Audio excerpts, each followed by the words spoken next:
YouTube के channel में आप सभी का स्वागत है। आज हम इस वीडियो में एक मॉडल पेपर का अध्ययन करेंगे। इस्माइल विषय गणित कक्षा 10। इसमें 10 क्वेश्चन है, इनका अध्ययन करेंगे। देखिए पहला क्वेश्चन है,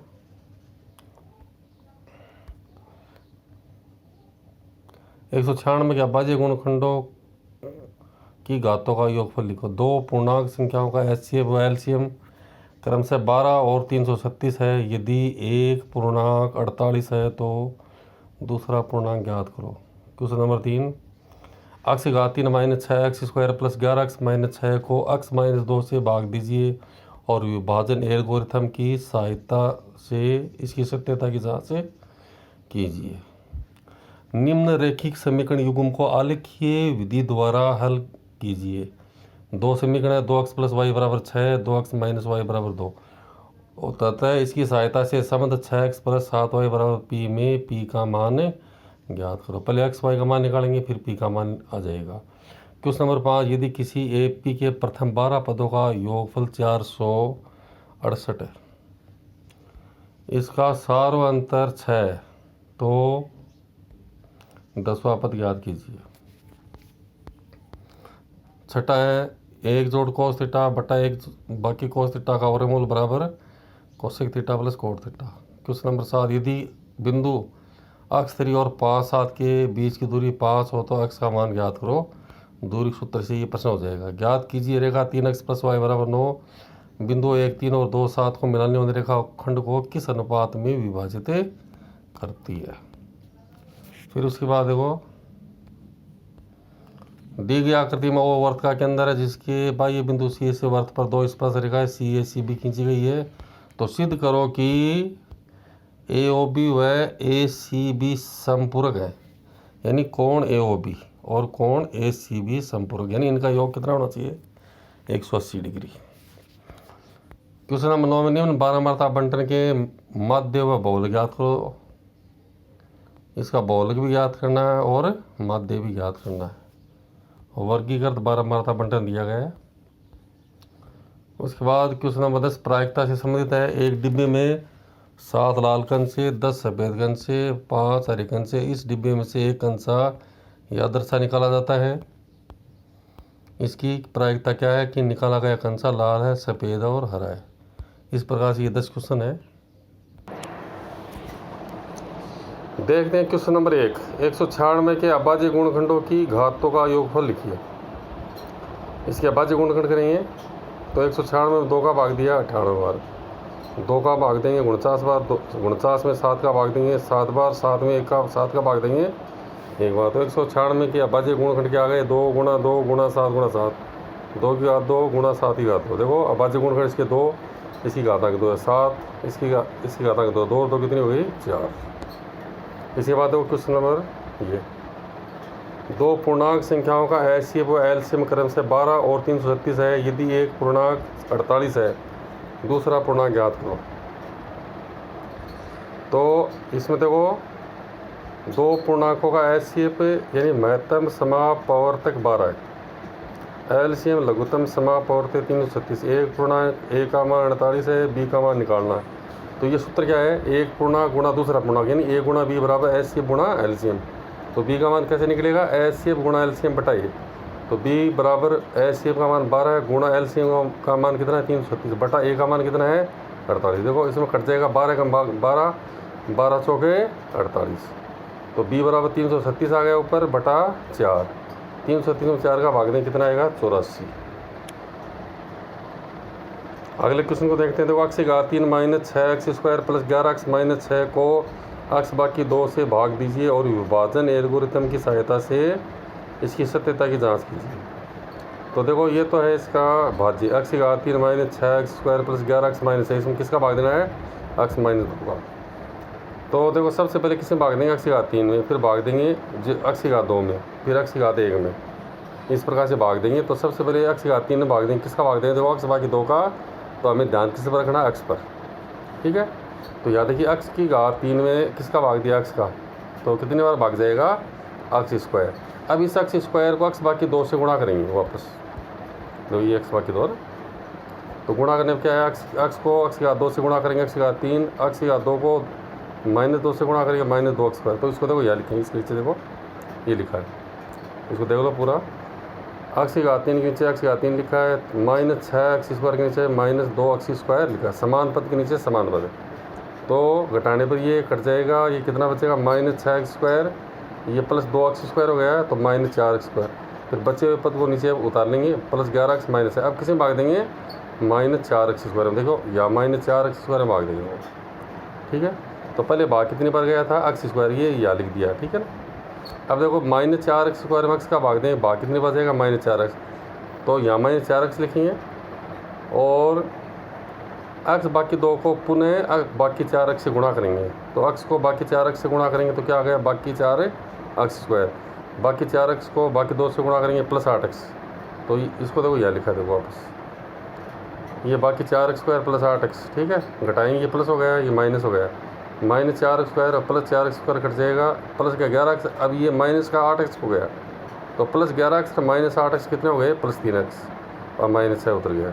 अब किस में भाग देंगे, पहले x की घात 3 में भाग दिया था, फिर x की घात 2 में, अब x की घात 1 में भाग देंगे, 3x से भाग देंगे, किसका भाग देंगे, x का, ठीक है ना। तो कितनी बार भाग जाएगा, 3 बार। तो 3 को वापस गुणा करेंगे x बाकी 2 से, तो 3x बाकी 3 दूनी 6, तो ये लिखा 3x बाकी 6, ठीक है। ये चिन्ह बदलेंगे, माइनस प्लस कट जाएगा, शून्य बचेगा, ये नहीं, तो यहाँ कितना आ गया, +3। तो जो व्यंजक दिया गया है उसमें x बाकी 2 का भाग दिया, तो भागफल कितना आया, x² - 4x + 3, शेषफल कितना आया, 0। अब इसकी सत्यता की जांच करते हैं, देखो इसको क्या लिखा है, इसको देखो समझना, भाज्य बराबर भाज्य गुणा भागफल प्लस शेषफल। तो इसमें भाज्य ले रहे हैं LHS, x की घात 3 -6x² + 11x माइनस है, ठीक है। अब RHS लेंगे, भाज्य गुणा भागफल प्लस शेषफल। तो भाज्य x बाकी 2 गुणा भागफल x की घात 2 -4x + 3 प्लस शेषफल 0, ठीक है। उसको मैंने लिखा नहीं, क्योंकि आप लिख सकते हो +0, ठीक है। तो पहले x को इस दूसरे, देखो इसमें 2 पद है, x बाकी 2 एक पद है, ये दूसरा पद है x² -4x + 3। अब जो पहला पद उसमें x है, x को दूसरे पूरे पद से गुणा करेंगे, देखो x को गुणा किया पूरे पद से, माइनस है, फिर -2 को दूसरे पूरे पद से गुणा करेंगे, ठीक है, जो ब्रैकेट के अंदर है। तो देखो गुणा करते हैं, x को x की घात 2 से गुणा करेंगे, कितनी हो गई, x की घात 3। कैसे हो गई कि इनके आधार समान है, तो घात जुड़ गई, 2 और 1 3 हो गई है ना। x को गुणा करेंगे 4x से, तो ये 4x² हो गया, ठीक है। x की घात 1 2 हो गई, x को गुणा करेंगे 3x से, 3 से 3x हो गया, फिर -2 को गुणा करेंगे x² से, -2x², और ये -2 को -4x से गुणा करेंगे +8x आएगा, फिर -2 को +3 से गुणा करेंगे -6 आएगा।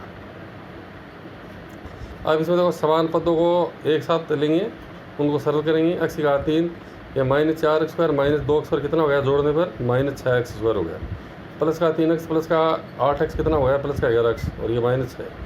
तो LHS बराबर कितना आ गया, इसमें RHS आ गया। तो और देखिए, अब देखो क्वेश्चन नंबर देखते हैं 4। इसमें क्या है, निम्नरेखिक युग्म को आलेखीय विधि द्वारा हल करो। 2 समीकरण दिए गए हैं, चलते हैं आगे देखो, और इसकी सहायता से 6x + 7y = p का मान भी ज्ञात करना है। तो पहला समीकरण देखो, इसमें 2x + y = 6, ठीक है। इसके नीचे सारणी लिखी है 0 6 1 4, ये 0 है ऊपर, ठीक है ना, 0 6 1 4 2 2। तो A को बिंदु माना है 0 से, B को माना है 1 4, C को माना है 2 2, ठीक है। दूसरे समीकरण देखो 2x - y = 2, इसमें ये बिंदु लिए, 3 बिंदु लिए, 0 बाकी 2 1 4 1 0 बाकी 1 4, इसको क्या माना है, P। 0 बाकी 2 इसको क्यों माना है, 1 कितना है, ये 1 0, और ये बाकी है कि 4। अब देखो उसको ये सारणी कैसे बने, समस्या ये, सारणी बनने के बाद ग्राफ बनाना आसान है। तो पहले समीकरण को लेते हैं, 2x, पहले इसकी जांच करते हैं, 2x + y = 6, इसमें a1 का मान 2 है, b1 का मान 1 है, c1 का मान है -6, 6 को बाह्य पक्ष में लाएंगे -6 हो जाएगा। फिर दूसरा समीकरण 2x - y = 2, a2 का मान 2 है, b2 का मान -1 है, c2 का मान -1 है। तो a1 बटा a2 निकालते हैं, तो 2 में 2 का भाग देंगे, 1 आएगा। b1 बटा b2 निकालते हैं, c1 बटा c2, देखिए यह निकाला है। a1 बटा a2 कितना हो गया, 2 बटा 2 1, b1 बटा b2 कितना हो गया, 1 बटा बाकी 1, तो ये बाकी 1 हो गया, C1 बटा C2 गया, बाकी 6 बटा बाकी तो 3। तो देखने से देखो इसमें A1 बटा A2 B1 बटा B2 दोनों समान नहीं है। इसका मतलब क्या हुआ कि रैखिक समीकरण निकाय का अद्वितीय हल विद्यमान है, ठीक है। और समीकरण निकायों द्वारा निरूपित रेखाएं एक दूसरे को प्रतिच्छेदित करती हैं। 2 रेखाएं प्राप्त होंगी, दोनों एक दूसरे को प्रतिच्छेदित करेंगी। प्रतिच्छेदी बिंदु के निर्देशांक कितने आएंगे वो यहाँ लिखेंगे। पहले इसको हल करते हैं, सारणी बनाते हैं। ये सारणी बनाने का तरीका आप ध्यान से समझना। इसमें जो रफ कार्य में लिखा है रफ कार्य है, ठीक है, ये रफ कार्य है। तो पहले समीकरण क्या है हमारे पास वो देखते हैं। देखो पहली समीकरण ये है 2x + y = 6। तो यहाँ मैंने क्या लिया है 2x + y = 6 लिया। अब बाएं पक्ष में 2 चर राशि हमारे पास, एक तो है x और एक है y। तो हमें बाएं पक्ष में कोई भी एक चर राशि रखनी है, या तो आप y को रखो या x को। इस बात को ध्यान से समझो आप। अब क्या करेंगे कि जिसका गुणांक छोटा है उसको रखना चाहिए। इसमें y का गुणांक 1 है, छोटा है, x का गुणांक 2 बड़ा, तो इसमें y को रखा है। तो y बराबर कितना हो गया 6 - 2x। अब इसमें दाएं पक्ष में x आ गया तो x का मान भरेंगे। कैसे भरेंगे? तो 0 1 बाकी 1 2 बाकी 2 3 बाकी 3 4 बाकी 4 5 बाकी 5 6 बाकी 6 7 बाकी 7। इस प्रकार से मान भरते हुए चलेंगे। हमें कम से कम 3 मान चाहिए, और मान कैसे होने चाहिए? ज़्यादा बड़े मान नहीं लेने, ठीक है ना। जहाँ तक संभव हो सके छोटे मान लेने चाहिए।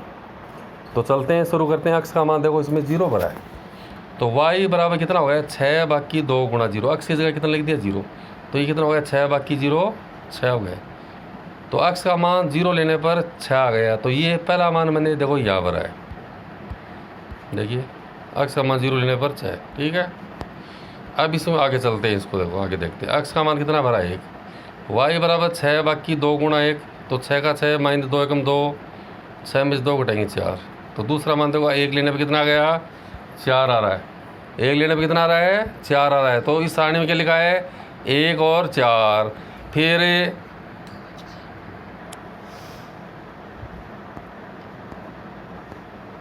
तो देखो इसमें x का मान 1 लेने पर y का मान कितना आया 4। तो सारणी में देखो क्या लिखा है x का मान 1 लेने पर y का मान 4। इसके बाद आगे चलते हैं। x का मान देखो 2 लिया है, ठीक है। y बराबर 6 - 2 गुणा 2, 6 - 4 कितना है 2। तो एक मान ये लिया है 2 2, तो 3 मान हो गए। हमें 3 मान की आवश्यकता है। मैंने और मान निकाल के दिखाएं आपको। जैसे x का मान अपन बाकी के ले रहे हैं, तो y बराबर 6 - 2 गुणा बाकी 1, 6 + 2 8, यानी बाकी 1 लेने पर 8। आप ये मान ले सकते हो। x का मान -2 लिया है, 6 - 2 गुणा बाकी 2, तो बाकी 2 को बाकी 2 से करेंगे 4, तो 6 + 4 = 10। ये मान ले सकते हो। ये थोड़ा मान बढ़ा रहा है। तो देखो माइनस का मान रख रहे तो मान कुछ बड़ा हो रहा है। x का मान 3 लिया तो 6 - 2 गुणा 3, 6 - 6 कितना होगा 0। ये मान भी ले सकते हो आप, ठीक है। इस प्रकार से आप मान निकाल सकते हो। देखो x का मान -3 लिया है, y बराबर 6 - 2 गुणा -3, तो 6 + 3 दूनी 6, 6 से 12। तो हमें 3 मान लेने हैं, और तीनों पॉइंट को मिलाएंगे तो ग्राफ बिल्कुल एक सीधी रेखा में आनी चाहिए। यदि आपके तीनों पॉइंट सही है, यानी उनके निर्देशांक सही है, तो आपका ग्राफ सही बनेगा। और यदि तीनों पॉइंट एक सीध में नहीं आ रहे हैं, तो इसका मतलब आपने जो बिंदु निकाले हैं वो गलत है। ये तो समीकरण 1 से सारणी बना ली। अब समीकरण 2 को देखते हैं। 2x - y = 2। तो बाएं पक्ष में क्या रखा है -y = 2 को 2x को आगे ले जाएंगे -2x हो गया। तो ये इधर -y आ गया, तो सब के चिन्ह बदल दो, ठीक है। पूरे समीकरण में प्रत्येक पद के चिन्ह बदलो, तो -y का +y हो गया, ये 2 का -2 गया, और -2x का +2x, यानी प्रत्येक पद को -1 से गुणा किया है। या इसको y इस -y को दाएं पक्ष में ले तो +y हो जाएगा, 2 को इधर लें तो 2x - 2 जाएगा। तो y बराबर क्या हो गया -2 + 2x। इसमें x का मान भरेंगे, देखते हैं। ये देखो ये समीकरण आ गई, y बराबर -2 + 2x। तो पहले इसमें x का मान 0 भर रहे हैं। देखो -2 + 2 गुणा 0, -2 + 0 बराबर बाकी 2, यानी x का मान 0 भरने पर y का मान -2 आ रहा है। तो सारणी के अंदर देखो क्या लिखा है, 0 बढ़ने पर -2 आ रहा है, ये देखो माइनस, ठीक है। फिर 1 बढ़ने पर 0, 1 बढ़ने पर 0 आ रहा है, आगे देखते हैं। अब देखिए इसमें अक्स का मान 1 भरा है तो -2 + 2 गुणा 1, -2 + 2 0 आ गया, ठीक है। फिर अक्स का मान -1 लिया है तो y बराबर -2 + 2 गुणा बाकी 1, -2 -4, बाकी 1 लेने पर बाकी 4, तो ये बाकी 1 लेने पर बाकी 4, ठीक है। 3 मान हो गए, हमें 3 मान चाहिए। मैंने कुछ मान और निकाल के दिखाए हैं आपको, उनको देख सकते हो अभ्यास के लिए। देखो अक्स का मान इसमें 2 भरा है तो y बराबर -2 + 2 गुणा 2, -2 + 4, ये 2 बच गया। फिर देखो अक्स का मान इसमें कितना भरा है, -2, तो y बराबर -2 + 2 गुणा -2, -2 -4 -6। फिर और भी मैंने मान भरे हैं, इसमें अक्स का मान 3 भरा तो y बराबर -2 + 2 गुणा 3, तो -2 + 6 कितना आ गया, 4, ठीक है। -2 + 2 अक्स। फिर इसमें देखो अक्स का मान -3 भरा है, y बराबर -2 + 2 गुणा -3, -2 -6 -8 है, यानी -3 लेने पर -8।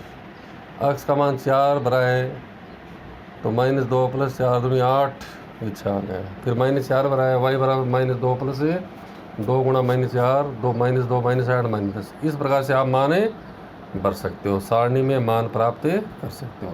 अब देखो ग्राफ बनाएंगे, ये हमारे पास ग्राफ पेपर है, ठीक है। इस पर ये मध्य में ये रेखा खींची अक्ष से अक्ष डेश, इधर y, ये ऊपर y है और नीचे y डेश, ठीक है। इस पर देखो ये बीच में O बिंदु है, यहाँ पर इधर प्लस में आएंगे अक्ष के मान 1 2 3 4 5 6 7, ये पैमाना माना है। एक अक्ष पर 1 सेमी बराबर 1 है, y डेश पर भी 1 सेमी बराबर 1 है। इधर अक्ष के मान किस में आएंगे, माइनस में आएंगे, ठीक है। इधर y के मान ऊपर प्लस में है, नीचे माइनस में, ठीक है।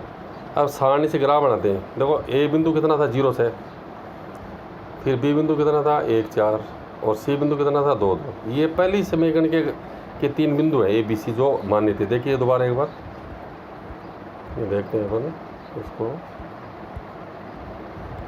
0 से 1 4 2 2 बिंदु A B C, ठीक है।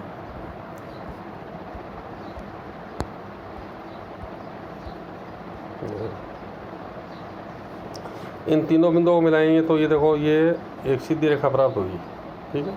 इसके ऊपर पहली समीकरण लिख देंगे 2x + y बराबर 6, ये पहली समीकरण की ग्राफ है। फिर देखो समीकरण 2, इसके बिंदु क्या माने थे, P Q R। ये P बिंदु क्या था, 0 -2 था। Q बिंदु क्या था, 1 0 1 0, ठीक है।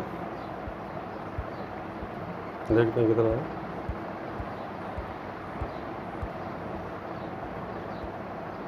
ये रहा 1 0। C इसमें R बिंदु क्या लिया था, R बिंदु देखो यहाँ बाकी 1 बाकी 4, तो ये बाकी 1 बाकी 4, बाकी 1 बाकी 4, ठीक है। इन तीनों बिंदुओं को मिलाएंगे तो ये पॉइंट आएंगे, देखो जो मैंने अंकित किए ये पॉइंट पे आएंगे और ये ग्राफ बन जाएगी सीधी रेखा में। इसके ऊपर आप समीकरण लिख देना, तो दूसरी समीकरण वो इसके ऊपर लिखी जाएगी, ठीक है। ये इसमें और बिंदु भी आ रहे हैं, देखते हैं। ये बिंदु लिए नहीं लेकिन इसमें ग्राफ में आएंगे। जैसे मान लो ये बिंदु देखो कितना है, अक्स का मान 3 y का मान 4, ये दूसरे समीकरण में 3 4 भी आ रहा है। देखो अक्स का मान 3 लेने पर 4 आ रहा है ना, ये बिंदु देखो 3 और 4 है। तो अभी जो मान निकाले थे उसमें देखो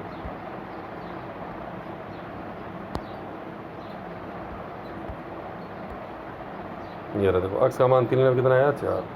तो ये सब बिंदु आएंगे, हमें केवल 3 बिंदु लेने हैं और ये ग्राफ बनानी है।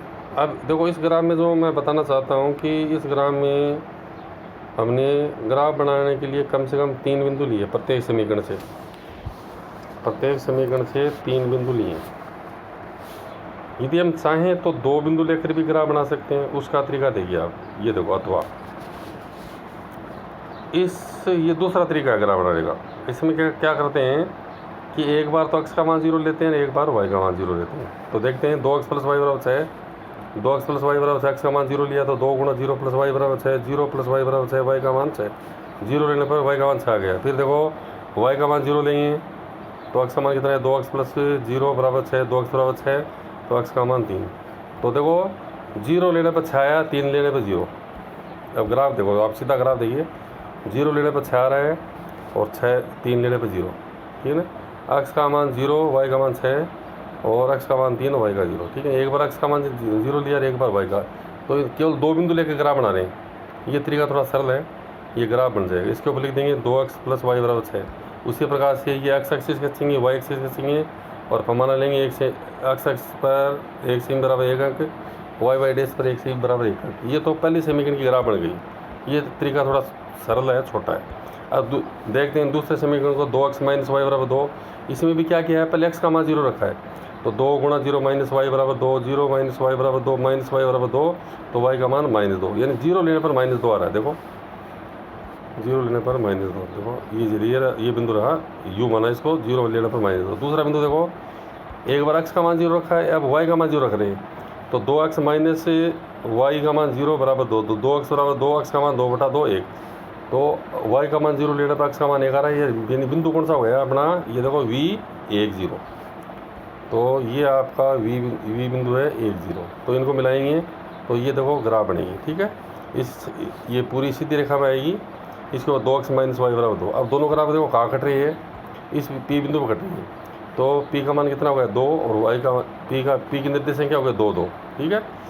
तो जो इस प्रश्न में पूछा था लास्ट में कि P का मान ज्ञात करो, तो इसमें देखो 2, 2 आ रहा है, तो यहाँ देखो मैंने इसको ये जो लिखा है वो लास्ट में आएगा। ये क्या लिखा है, प्रतिच्छेदी बिंदु के निर्देशांक C 2, 2, P = 2x से 6x + 7y, x का मान 2 और y का मान, तो 6 × 2 + 7 × 2, 6 दूनी 12, 7 दूनी 14, 14 12 कितने हो गए 26।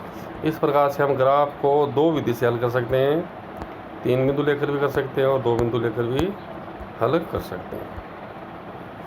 इसके बाद क्वेश्चन नंबर 5 देखिए, यदि किसी एपीएच समान श्रेणी के प्रथम 12 पदों का योग 468 है तथा सार्वंतर है, तो 10वां पद ज्ञात कीजिए। तो समांतर श्रेणी के प्रथम 12 पदों का योगफल कितना है 468, यानी 12 पदों का योगफल ही है। एस एन का मान 468 है, यानी एस 12 बराबर 468 हो गया। डी का मान कितना है 12, तो सूत्र लगाएंगे एस एन बराबर n/2 ब्रैकेट में 2a + n - 1 × d। S N का मान 468 बराबर 12/2 गुणा 2a + 12 बाकी का n का मान 12 है और गुणा 6। ये 468 12 में 2 का भाग देंगे 6 गुणा 2a + a, 12 में से 1 घटाएंगे 11, 11 को 6 से गुणा करेंगे 66। अब आगे देखो इसको 468 बराबर 6 को 2 से गुणा करेंगे 12a + 6 को 66 से गुणा करेंगे 396। इसका पक्षांतर करेंगे -12a बराबर 396 - 468 -12a बराबर कितना बच गया -72, तो a का मान कितना आएगा -72 बटा -12 6। अब समांतर श्रेणी का प्रथम पद a का मान 6 आ गया, d का मान 6, n का मान कितना 10, यानी हमें 10वां पद ज्ञात करना है। तो a n बराबर क्या लिखेंगे a + n - 1 × d, a 10 बराबर 6 + 10 बाकी 1 गुणा 6, तो a 10 बराबर 6 जोड़ 9 गुणा 6, तो a 10 बराबर 6 जोड़ 54 कितना आ गया 60, तो 10वां पद कितना हो गया इसमें 60। इसके बाद देखते हैं क्वेश्चन नंबर 6, ये त्रिकोणमितीय सर्वसमी का देखो इसमें LHS में क्या है 1 जोड़ cos थीटा बटा 1 बाकी cos थीटा का वर्गमूल। इसको लेते हैं, इसके बाएं पक्ष को ले रहे हैं, तो बाएं पक्ष को ऐसा कैसा लिखा है, क्या लिखा है देखो दोबारा समझ इसको, 1 जोड़ cos थीटा बटा 1 बाकी cos थीटा इसका पूरे का वर्गमूल है, ठीक है। अब ये वर्गमूल का जो चिन्ह है वो अंश के ऊपर भी है और हर पर भी है, तो अंश के ऊपर लगाया 1 जोड़ cos थीटा का वर्गमूल, नीचे हर के ऊपर 1 बाकी cos थीटा का वर्गमूल। अब इसमें देखो क्या करते हैं कि नीचे जो वर्गमूल का चिन्ह इसको हटाएंगे, ठीक है ना।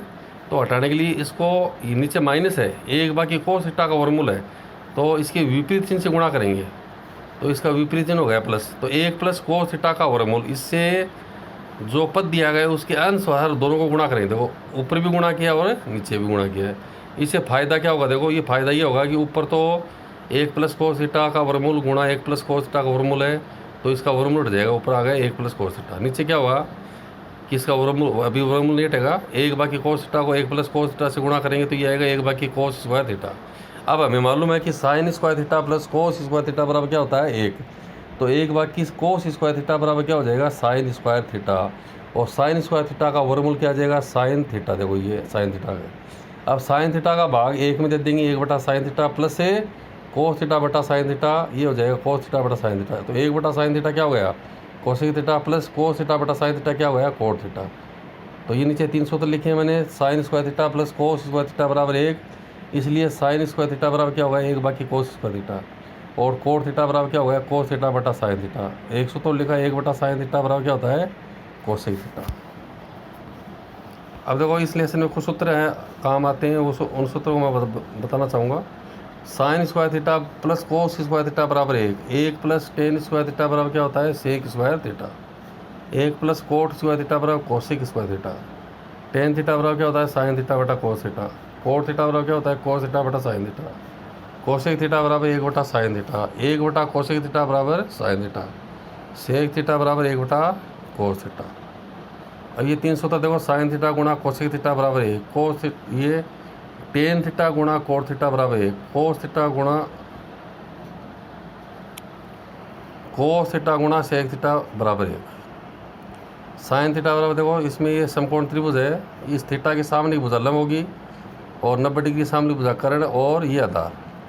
तो साइन थीटा क्या है, लंब और कर्ण का अनुपात है ना। कोसेक थीटा कर्ण बटा लंब। इसी प्रकार से कोस थीटा बराबर आधार बटा कर्ण, सेक थीटा बराबर कर्ण बटा आधार सूत्र है ये। टेन थीटा बराबर लंब बटा आधार, कोट थीटा बराबर आधार बटा लंब। ये देखो एक छोटा चित्र बनाया है, इसमें समकोण त्रिभुज, इसमें थीटा ऊपर थीटा लिखा हुआ है यहाँ ना। तो इसमें ये लंब निकाले तो लंब कौन सा होगा, थीटा के सामने की भुजा लंब होगी ये BC, और 90 डिग्री के सामने की भुजा में सा कर्ण होती है। तो आधार कौन सा हो गया, 90 डिग्री और थीटा के मध्य की भुजा इसमें आधार होगी इसमें, ठीक है। तो हमेशा ध्यान रखना कि ये 90 डिग्री का कोण B है, तो ये जो शेष 2 न्यून कोण है ये है, कोण A भी न्यून कोण है और C भी न्यून कोण है। तो जो न्यून कोण थीटा है उसके लिए लंब कौन सा होगा, उस न्यून कोण के सामने की भुजा लंब होगी, ठीक है।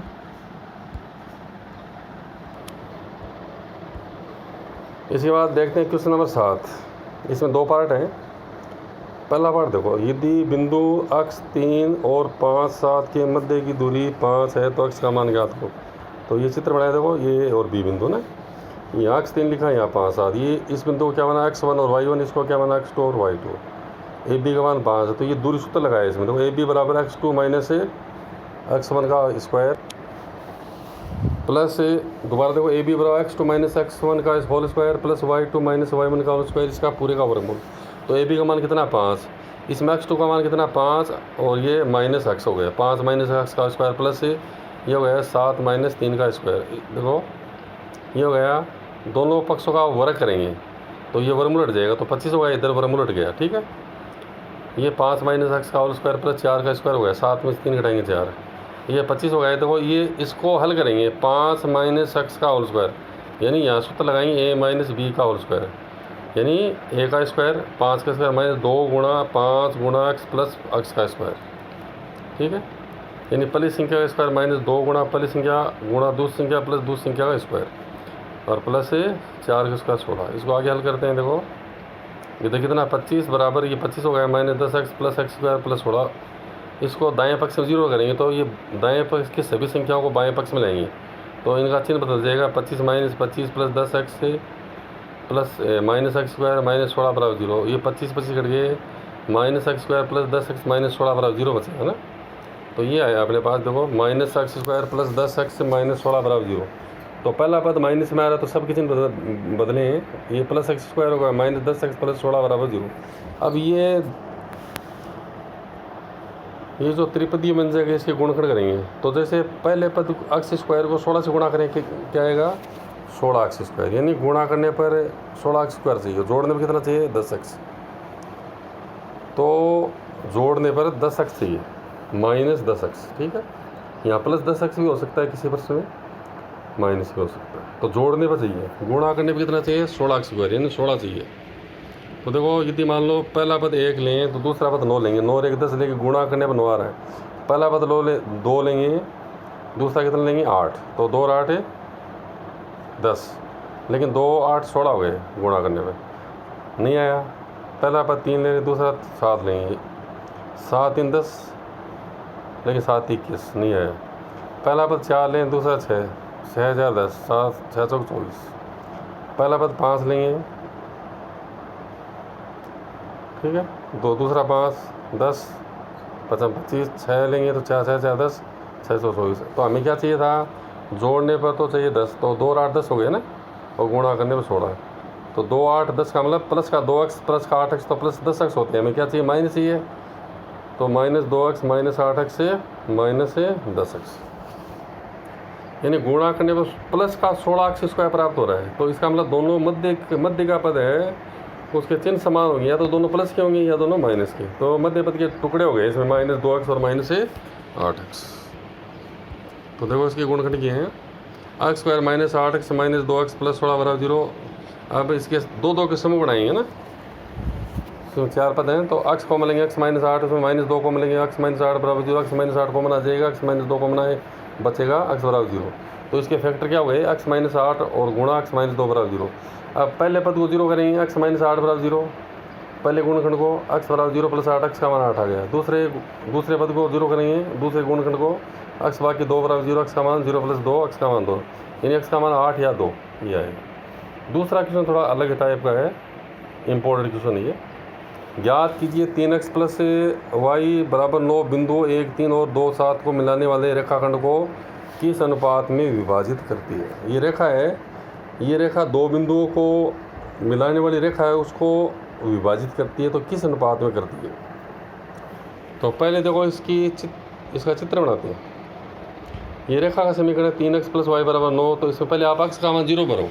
तो x का मान 0 लेंगे, 3 गुणा 0 प्लस वाई बराबर 9। तो 0 प्लस वाई बराबर 9, वाई का मान 9 आ गया, यानी 0 लेने पर 9 आ रहा है। ठीक है। अब y का मान 0 लिया तो 3x प्लस 0 बराबर 9, 3x बराबर 9, x का मान 9 बटा 3, 3 आ गया। ये 0 लेने पर 3। तो इसका ग्राफ बना सकते हैं। देखो ग्राफ पेपर पर नहीं बनाना है, केवल कच्चा चित्र बनाना। देखो ये मैंने बनाया इसको, देखो ये x एक्सिस खींची, y एक्सिस खींची है, यानी x का मान 0 लेने पर तो 9 आया। ये देखो ऊपर वाला बिंदु है ना ये, और y का मान 0 लेने पर x का मान 3 आया, ये 3। ठीक है। इसके ऊपर देखो इनको मिलाने पर ये रेखा आ गई। तो ये रेखा है कौन सी है? 3x प्लस वाई बराबर 9, ये रेखा है। और 2 बिंदु और हैं, एक बिंदु तो 1 3 है, ये बिंदु A बिंदु और ये B बिंदु है 2 7। तो ये इसको देखो प्रतिनिधित्व कर रही है ना, ये P बिंदु मान लिया। तो ये जो रेखा है वो इसको किस अनुपात में विभाजित करती है? तो किस अनुपात में विभाजित करती है? इसको क्या माना है? AP अनुपात PB, यानी AP अनुपात PB को क्या माना है? M1 अनुपात M2। एक चित्र और बनाए इसको। दूसरा ये रेखा का समीकरण है, ये बिंदु 1 3 है, ये B क्या है? 2 7। तो इसको क्या माना है? x1 और y1। इसको क्या माना है? x2 और y2। ये जो P बिंदु है इसके निर्देशक AB मानते हैं। x y की जगह क्या ले रहे हैं? AB ले रहे हैं, क्योंकि इसमें x y काम में आ रहा है इसमें। ठीक है। तो इसमें AB ले रहे हैं। तो देखो आगे क्या करेंगे? AP अनुपात PB बराबर M1 अनुपात M2। ठीक है। अब आगे देखो यहाँ से रेखा का समीकरण है 3x प्लस वाई बराबर 9, ये समीकरण 1 है। ठीक है। ये जो P बिंदु है वो इस रेखा के ऊपर है। तो इसका मतलब ये हुआ कि जब P बिंदु की निर्देशांक है वो इस रेखा के समीकरण को संतुष्ट करते हैं। ठीक है। तो x का मान इसमें रेखा के समीकरण में a भरेंगे और y का मान b भरेंगे। तो 3a प्लस b बराबर कितना हो गया? 9। ये समीकरण 2 हो गई। ठीक है। अब a का मान निकाल देंगे और b का मान निकालते हैं। तो ए बी को P बिंदु अंतः विभाजित कर रहा है, तो अंतः विभाजन का सूत्र लिखेंगे इसमें। देखो सूत्र क्या? देखो a बराबर m1 plus x2 plus m2 x1 बटा m1 plus m2 x2। m1 की जगह m1 लिखेंगे, m2 की जगह m2 लिखेंगे, m1 प्लस m2। इसमें x2 का मान कितना? देखो 2, और x1 का मान कितना? 1। तो m2 की जगह x2 की जगह तो 2 लिखेंगे और x1 की जगह 1। ठीक है। a का मान हो गया 2m1 प्लस m2 बटा m1 प्लस m2। फिर इसके बाद देखो ये आ गया। अब सूत्र में देखो b बराबर क्या लिखेंगे? अंत विभाजन का सूत्र m1 y2 plus m2 y1 बटा m1 प्लस m2। इसमें y2 का मान तो कितना? 7 और y1 का मान कितना है? 3। तो b का मान कितना आ गया? 7m1 प्लस 3m2 बटा m1 प्लस m2। अब आपको करना क्या है कि जो रेखा का जो समीकरण था, समीकरण नंबर 2, उसमें a और b का मान भरेंगे। तो देखो ये 3, फिर a का मान लिखाइए। a का मान देखो 2m1 प्लस m2 बटा m1 plus m2, plus b का मान लिखाइए 7m1 प्लस 3m2 बटा m1 प्लस m2 बराबर 9। इसको आगे देखो बाएं पक्ष का L लघुत्तम लेंगे। तो लघुत्तम कितना गया? m1 plus m2। तो ऊपर वाला पद ऐसा कैसा आ जाएगा? 3 ब्रैकेट में 2m1 plus m2 plus 7m1 plus 3m2। ठीक है। इसके बराबर 9। इसको आगे देखो उसी पद को यहाँ लिखा है। यहाँ इसको वज्र गुणा करेंगे। दो से गुणा करेंगे तो देखो ये तो है, ये यहाँ एक है तो एक से गुणा करेंगे, इससे किस संख्या आएगी, तो 3 दूनी 6m1 प्लस 3 एकम 3m2 plus 7m1 plus 3m2 बराबर 9 को इनसे गुणा करेंगे कितना होगा, तो 9m1 प्लस 9m2। अब हमें m1 अनुपात m2 निकालना है, तो m1 को तो एक तरफ रखेंगे और m2 को एक तरफ रखेंगे, यानी m1 को एक पक्ष में लेंगे, m2 को दूसरे पक्ष में ले जाएंगे। तो इधर देखो क्या है 6m1, देखो ये रहा प्लस 7m1, ठीक है, बराबर के आगे क्या है 9m1, तो इसको बाएं पक्ष में लेंगे तो माइनस 9m1 हो गया। आगे चलते हैं, इस दाएं पक्ष में क्या है 9m2, ठीक है, इधर ये जो m2 इसको आगे ले जाएंगे, ये प्लस 3m2 को आगे ले जाएंगे, माइनस 3m2 हो जाएगा, फिर ये प्लस 3m2 को आगे ले जाएंगे, ये भी माइनस 3m2 हो जाएगा, ठीक है। तो इसको आगे देखो 6 7 13m1, ये 13 है, क्या है 13m1 माइनस 9m1 बराबर 9m2 माइनस 3m2, 3m2 कितने हो गए 6m2 है, ठीक है। अब ये 13m1 में से 9m1 घटाएंगे, कितना बच गया 4m1 बराबर 9m2 में से 6m2 घटाएंगे, कितना बच गया 3m2। तो m1 बटा m2 बराबर क्या आएगा 3:4, m1 अनुपात m2 का मान क्या आएगा 3:4।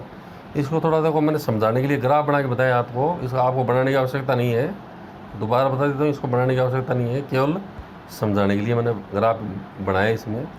ये तो देखो इसमें ये रेखा का समीकरण, इसमें देखो 0 लो जो हमें बिंदु प्राप्त हुआ था, ये अक्ष का मान 3 और y का 0, तो ये एक बार अक्ष का रेखा का जो समीकरण था उसमें देखो ये समीकरण, ये रेखा का समीकरण ये था 3x प्लस वाई बराबर 9, पहले इसमें अक्ष का मान 0 भरा तो y का मान 9 आया, तो ये तो 0 9 लिया, फिर इसमें y का मान 0 भरा तो अक्ष का मान 3, तो ये दूसरा बिंदु हो गया था 3 0, तो ये 3 0, तो इनको मिलाने पर ये रेखा आ जाएगी, है ना। ये देखो ये दो बिंदु थे 1 3 और 2 7, है ना, इनको मिलाया तो ये आया, तो ये P बिंदु तो देखो ये ऊपर आ रहा है ना, 4.7 के लगभग आ रहा है ना ऊपर y का मान इसमें, ठीक है ना। अब ये बिंदु A भी है, और यदि हम इसको देखें तो देखो इसमें ये 3x प्लस वाई बराबर 9 की ये समीकरण इसकी ये ग्राफ ये बन गई, ये बिंदु A और B है, ठीक है। तो प्रश्न ये पूछा था कि ये जो रेखा है कौन सी है 3x प्लस वाई, ये जो दो बिंदु दिए गए हैं A B, इनको मिलाने वाले रेखाखंड को किस अनुपात में विभाजित करते, AP और PB, ये m1 अनुपात m2 माना था, और इसका मान हमने निकाल लिया, कितना आया 3:4 आया ना, ये रहा AP अनुपात PB m1 अनुपात। यदि इसको देखो इसको मान इसके पुटअप करते हैं, A बराबर क्या था हमारे पास 2m1 प्लस m2 बटा m1 प्लस m2, तो 2 गुणा 3 प्लस 4, m2 का मान कितना है 4, नीचे 3 प्लस 4 3 6 4 10 10 बटा 7 1/4 2 आएगा ना A का मान, यानी अक्ष का मान ये 1/4। तो देखो इसमें देखो लगभग ये 1/4 पर ही है ना अक्ष का मान। इसमें y का मान देखते हैं, देखो इसमें b बराबर 7 m1 प्लस 3m2 बटा m1 प्लस m2, 7 गुणा 3 प्लस 3 गुणा 4 3 प्लस 4 7 21 12 हो गए 33 बटा 7 4.71, तो ये लगभग 4.7 के लगभग है ना। अक्ष का मान तो कितना आ रहा है इसमें 1/4, ये तो 1/4 आ रहा है, और ये 4.7, तो ये लगभग ये बिंदु यही है ना। तो केवल मैंने इस ग्राफ को केवल प्रश्न को समझने के लिए बनाया है, हम परीक्षा में वहाँ केवल कच्चा चित्र बनाना है, इस पक्के चित्र की आवश्यकता नहीं है, केवल प्रश्न को समझाने के लिए मैंने ये ग्राफ बना के बताया।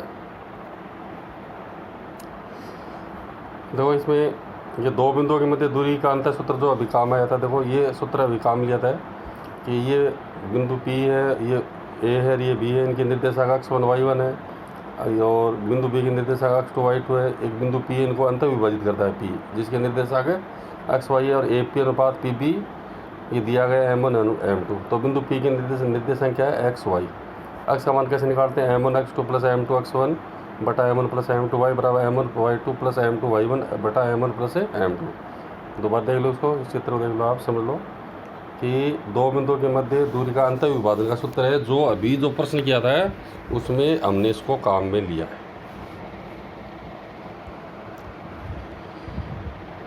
दोबारा चित्र देख लो आप, इसको आप समझ लो।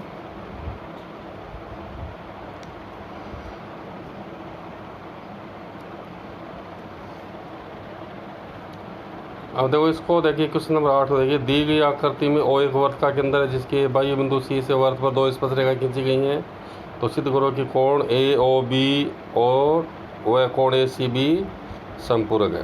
ठीक है, ये चित्र बनाया है। देखो एक वर्त जिसका केंद्र ओ है, लिखा है एक वर्त जिसका केंद्र क्या है, ओ है। वर्त के बाह्य बिंदु सी से वर्त पर दो स्पर्श रेखाएं कौन सी खींची गई हैं, सी व सी बी खींची गई हैं। तो इसमें मैंने कोण 1 को 90 और कोण 2 को 90 माना, क्योंकि ये स्पर्श रेखाएं हैं। तो ये कोण 1 90 हो गया, कोण 2 भी 90, इसको कोण 3 माना है, इसको कोण 4 माना है। कोण ए ओ बी को 3 माना है, कोण 3, कोण ए सी बी को 4 माना है। ठीक है, तो सबसे पहले चित्र बनाया है, क्या लिखेंगे, दिया हुआ है। इसके बाद क्या लिखेंगे, सिद्ध करना है। इन दोनों कोणों का योग कितना होना चाहिए, 180, यानी संपूरक। कोण ए ओ बी प्लस कोण ए सी बी बराबर 180 डिग्री। ठीक है, ये कोण 3 है, ये कोण कितना है, 4। अब देखो इसको देखते हैं। देखो ये चित्र समझ लीजिए, बनी यहाँ भी बनाया चित्र। ओ ए सी बी एक क्या है, चतुर्भुज है। इसके चारों कोणों का योग कितना होता है, 360। तो कोण 1 प्लस कोण 3 प्लस कोण 2 प्लस कोण 4 बराबर 360। कोण 1 का मान 90 प्लस कोण 3 प्लस कोण 2 का मान 90 प्लस कोण 4 बराबर 360। तो कोण 3 प्लस 4 बराबर कितना होगा, 360 माइनस 90 डिग्री, माइनस 90 माइनस 90, इसको घटाएंगे दोनों को। तो कोण 3 प्लस 4 360 डिग्री माइनस 180 डिग्री हो गई। दोबारा समझोगे, कोण 3 प्लस कोण 4, इनका पक्षांतर करेंगे। 90 डिग्री इधर प्लस है तो इधर लेंगे माइनस हो गया, फिर ये 90 डिग्री इधर प्लस है तो इधर माइनस हो गया। तो 360 degree minus 90 degree minus 90 degree minus 180 degree हो गया। 360 में से 180 घटाएंगे, 180 आएगा, यानी कोण 3 प्लस कोण 4 का योग 180। यही हमें सिद्ध करना है इस प्रमेय में। क्वेश्चन नंबर 10 देखिए, एक डिब्बे में 7 लाल कंचे हैं, 10 सफ़ेद कंचे हैं, 5 हरे कंचे हैं, तो कुल कितने हो गए, 22 हो गए। इस एक डिब्बे में से एक कंचा यादृच्छा निकाला जाता है, यानी बिना देखे निकालते हैं, कोई भी कंचा निकल सकता है इसका। जो 22 कंचे, कोई सा कंचा भी आ सकता है, हमें देख कर नहीं निकालना है, या रेंडमली यादृच्छा निकालना है उसको। ठीक है, यानी 22 में से कोई सा कंचा भी आ सकता है, बिना देखे निकाल रहे हैं इसको। इसकी प्रायिकता क्या है कि निकाला गया कंचा लाल है, सफ़ेद है, हरा। तो इसको देखो निकालने का तरीका क्या होगा इसका। देखो एक डिब्बे में 7 लाल कंचे, 10 सफ़ेद कंचे व 5 हरे कंचे। इस डिब्बे में से एक कंचा यादृच्छा निकाला जाता है। माना निकाला गया कंचा लाल है की घटना E1 है। इस घटना को अपन क्या मानते हैं, E1 मानते हैं। तो घटना E1 के लिए अनुकूल स्थिति, तो लाल कंचे कितने हैं, 7, तो M का मान 7। कुल कंचे 22 हैं, तो घटना E के लिए संभव परिणामों की संख्या n बराबर 22। तो अब प्रायिकता का सूत्र देखो, P E1 बराबर M बटा N। ठीक है, तो ये दोबारा यहाँ पूरा लिखने की आवश्यकता नहीं है, M बटा N लिख दिया। M क्या है, घटना E1 के लिए अनुकूल स्थिति, बटा N क्या है, घटना के संभव परिणामों की संख्या या निश्चेष स्थितियाँ, 7 बटा 22। फिर देखो निकाला गया कंचा सफ़ेद होने की घटना को E2 माना है, तो घटना E2 के लिए अनुकूल स्थितियाँ M का मान 10 हो गया। घटना E2 के लिए संभव परिणामों की संख्या यानी निश्चय स्थितियाँ N का मान 22। तो P E2 M बटा N 10 बटा 22 यानी 5 बटा 11। फिर तीसरा देखो निकाला गया कंचा हरे होने की घटना क्या बना है, E3। तो ये हरे कंचे कितने हैं, देखते हैं, 5 है। तो इसका आंसर कितना आएगा, 5 बटा 22 आ जाएगा। तो घटना E3 के लिए अनुकूल स्थितियाँ M का मान 5, घटना E3 के लिए कुल संभव परिणामों की संख्या N का मान 22। तो P E3 M बटा N 5 बटा 22। ठीक है, इसके बाद देखो निम्न बारहबारता बंटन का माध्य और बहुलक ज्ञात करो। एक प्रश्न है जिसमें आपको माध्य निकालना है और बहुलक, 2 क्वेश्चन है एक प्रश्न है। तो देखते हैं पहले समांतर माध्य। देखो समांतर माध्य कैसे निकालेंगे,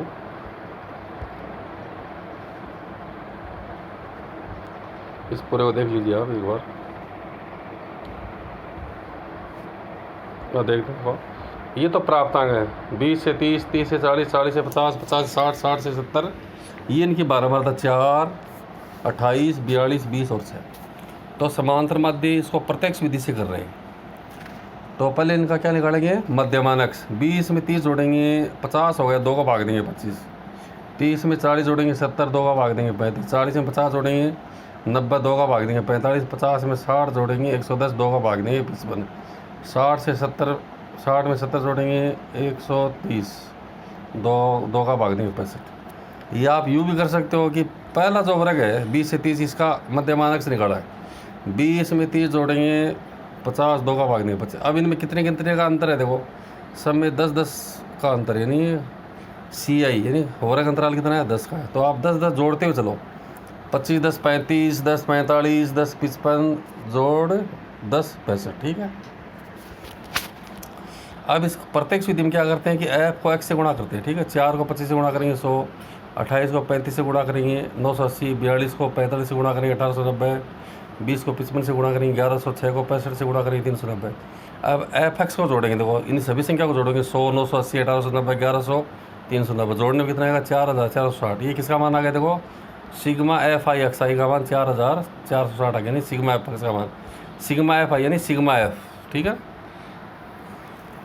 तो इनको जोड़ेंगे 4 28 42 20 है, तो कितना आ गया 100। तो सूत्र लिखेंगे x बराबर देखो सिग्मा FX बटा सिग्मा F, 4460 बटा 100 कितना उत्तर आएगा 44.60। अब देखो मैं यहाँ ये बात बताना चाहूँगा कि हमारे पास जो प्रश्न है उसमें क्या लिखा हुआ है, माध्य ज्ञात करो। अब माध्य ज्ञात करने के हमारे पास 3 तरीके हैं। एक तरीका तो ये प्रत्यक्ष विधि से समांतर माध्य ज्ञात करने का है, हम चाहें तो इस तरीके से कर सकते हैं, ठीक है। इसमें थोड़ा देखो, देखने में ये लग रहा है कि इसमें जो x का मान बड़ा है थोड़ा, तो गुणा करने में थोड़ा समय लग रहा है, ठीक है। आप इस तरीके से नहीं करना चाहते हो तो इसको कल्पित माध्य मानकर भी ज्ञात कर सकते हो। देखो ये कल्पित माध्य मानकर समांतर माध्य। अब कल्पित माध्य में भी 2 विधि हैं, एक तो विचलन विधि से माध्य और एक है पद विचलन विधि से माध्य। तो परीक्षा में यदि ये आता है कि समांतर माध्य ज्ञात करो तो आप 3 विधि में से कोई भी विधि काम में ले सकते हो। दूसरी बात यदि ये आता है कि कल्पित माध्य की सहायता से समांतर माध्य ज्ञात करो तो हमारे पास 2 विधि हो गई, एक तो विचलन विधि और एक पद विचलन विधि।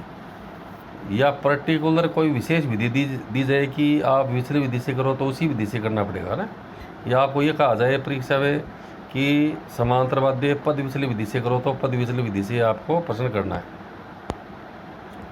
तो देखते हैं कल्पित माध्य से समांतर माध्य ज्ञात करना।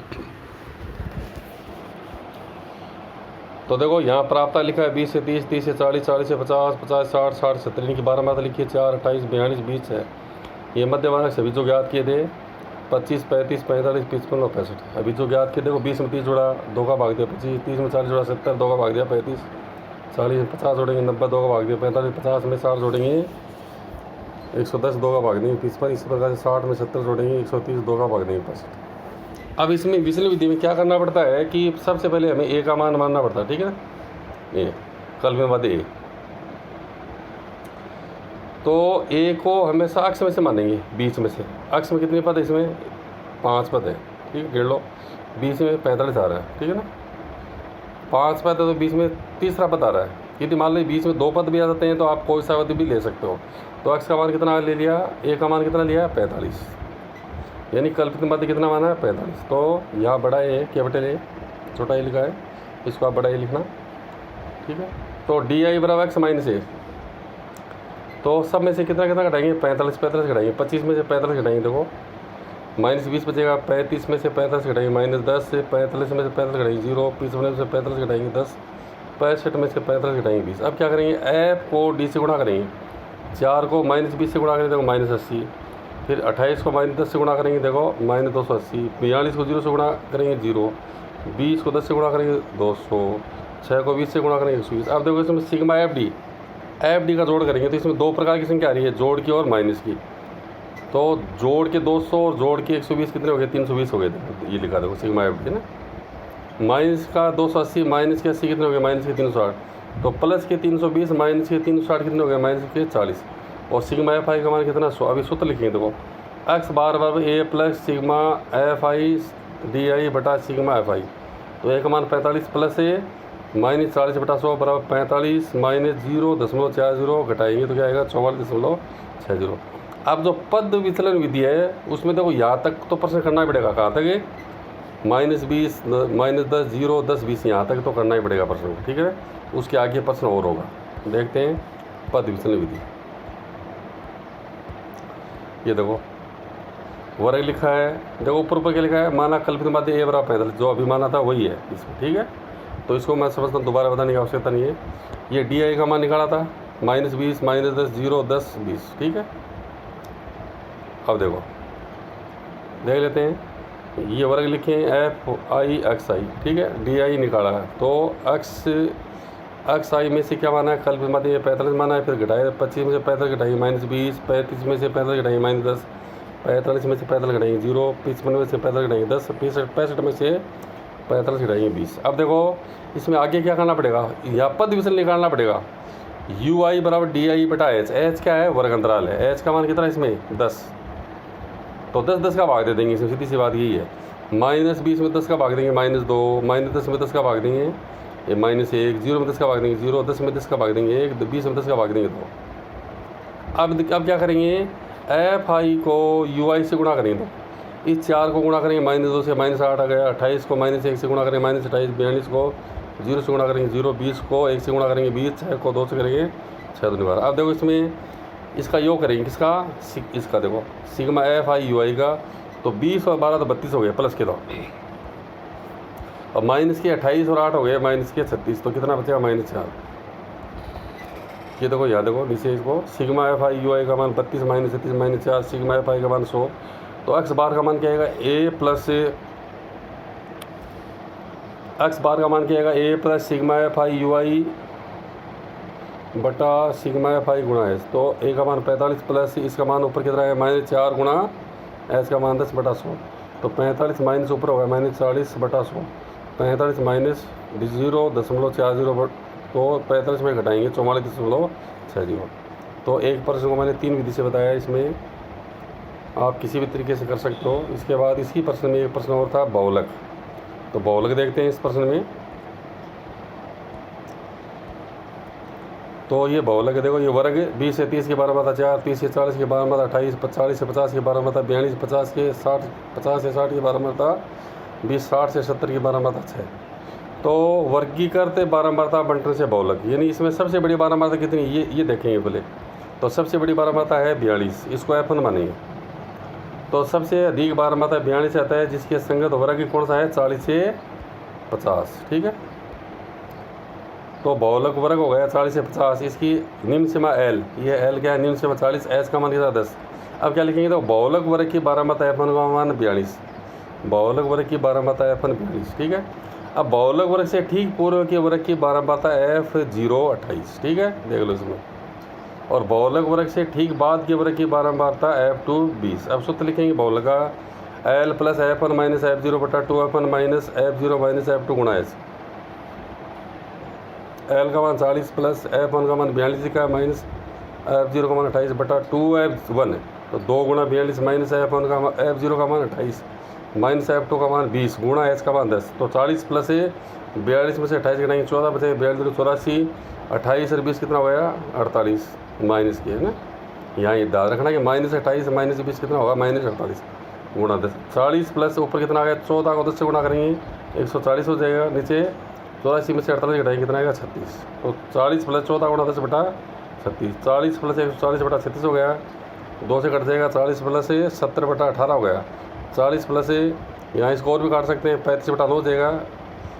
ये 70 में आप 18 का भाग दो या 35 में 9 का, एक ही बात है, 3.888 का। तो इसका आंसर क्या होगा 43.888, ठीक है। धन्यवाद।